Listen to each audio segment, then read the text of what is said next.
The following video is part of a special week celebrating the release of Zack Snyder's Justice League. Subscribe if you'd like to keep up with everything, and drop a like if you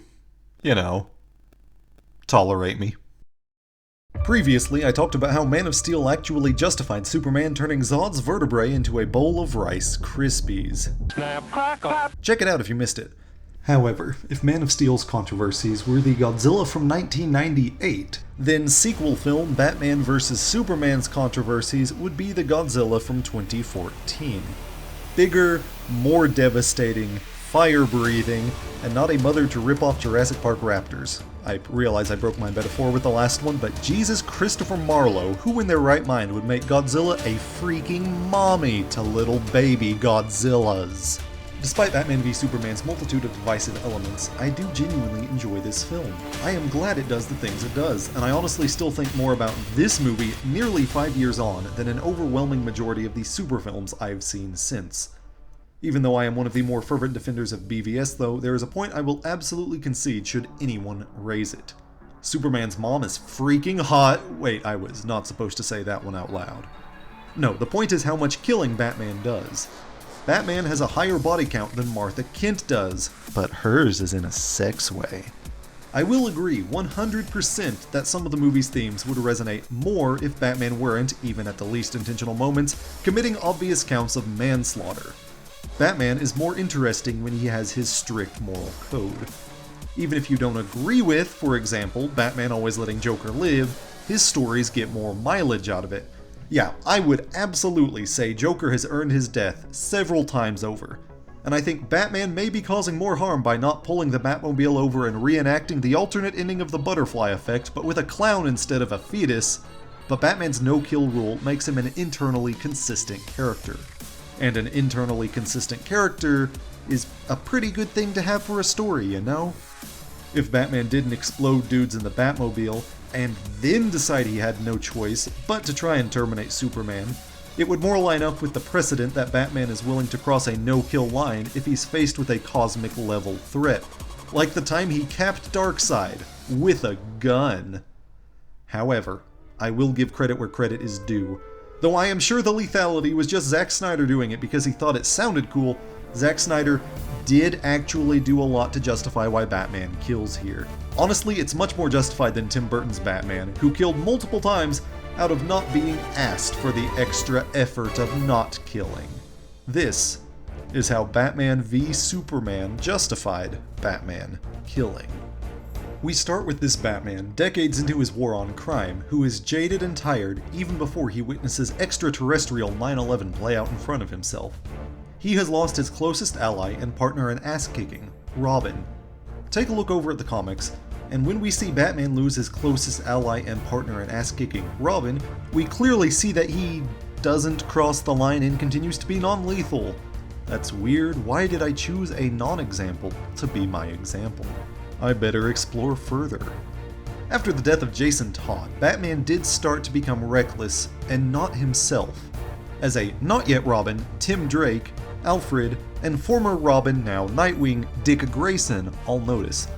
Considering Tim Drake didn't even personally know any of them prior to intervening, Batman was clearly showing it. The conclusion of all of this was that Batman needs a Robin to balance out his darkness with light, for Batman's sake.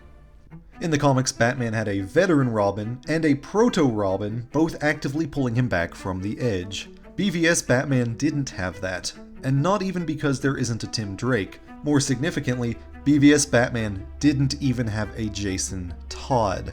Per Zack Snyder, the Robin that Batman lost here was the original, Dick Grayson. This is significant for more than just being the first Robin. Dick is famous as being one of the biggest hearts in the DCU. He's beloved by the other heroes on a level typically only reserved for the likes of Superman or Wonder Woman. He unites team after team of heroes behind himself. He is the bright, shining point of optimism that can routinely make grimdark Batman smile or crack a joke. He also has the best butt in the DC universe. This is probably unrelated to Batman killing. The point is, Batman losing Dick is going to be far more detrimental than Batman losing Jason, who was honestly the moody and angsty Robin when he died anyway. We know how devastating dick loss would be because we have a clear-cut example of it too. As part of ongoing events in Elseworlds title JLA, The Nail, Joker gets a hold of some sci-fi telekinetic gloves and uses them to excruciatingly tear apart both Dick Grayson and Batgirl too, forcing Batman to watch all the while. Side note, while the deaths of both characters were clearly at play here, I'm not weighing Batgirl as much in this equation, because other continuities show Batman being much better able to handle the traumas that happened to Barbara Gordon than those that happened to Dick Grayson, and I am not prepared to explore the nuances of why that is the case here. With his sidekicks dead, Batman snaps and kills Joker in a moment of grief. JLA The Nail also brings up an interesting point here, besides the dick point. The entire premise of The Nail is to explore the ramifications of a DC universe where Superman isn't a thing. Honestly, the implication the writers were probably going for is that when Superman isn't an inspiring presence, it's easier for a hero like Batman to slip away from his moral standing. I agree with this interpretation. Go read some of the Superman-Batman titles, and you'll see the two thinking so hard about each other, it's actually hard to not see it as romantic. Superman is a very positive influence in Batman's life.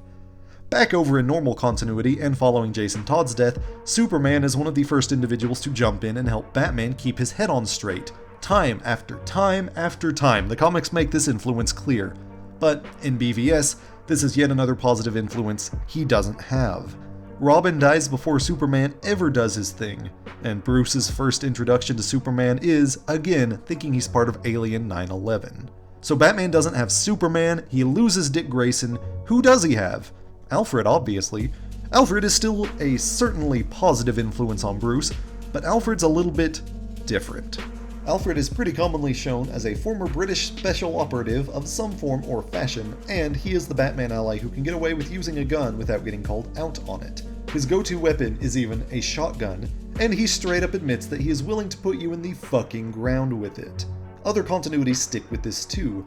The Earth 1 version of Alfred tells an inexperienced Batman to just use a gun instead of all those less efficient gadgets. Over in the Flashpoint timeline, Batman is a gun-toting killer, and though we sadly don't get to see any of it for reasons, it's very clear that Alfred was the typical supporting role, even with a vastly different version of Batman. Back to BVS, and we see elements of this play out. Alfred does call Bruce out, but not necessarily for the lethality. He calls him out on the cruelty that has slipped into Batman. He doesn't object to the killing outright, and Batman has one less barrier on the slippery slope to Murder Town we see him on here. So yeah, BVS does have the elements in place that line up with a lethal Batman. I admit, there is a less clear-cut and defining example than my Man of Steel video had, so let's end with a fun example. In 1988, coincidentally the same year Superman executed Zod as discussed previously, a villain by the name of KG Beast attempted to assassinate Ronald Reagan. More like KG Based, am I right? Batman locks him in a room deep underground and essentially leaves him to die.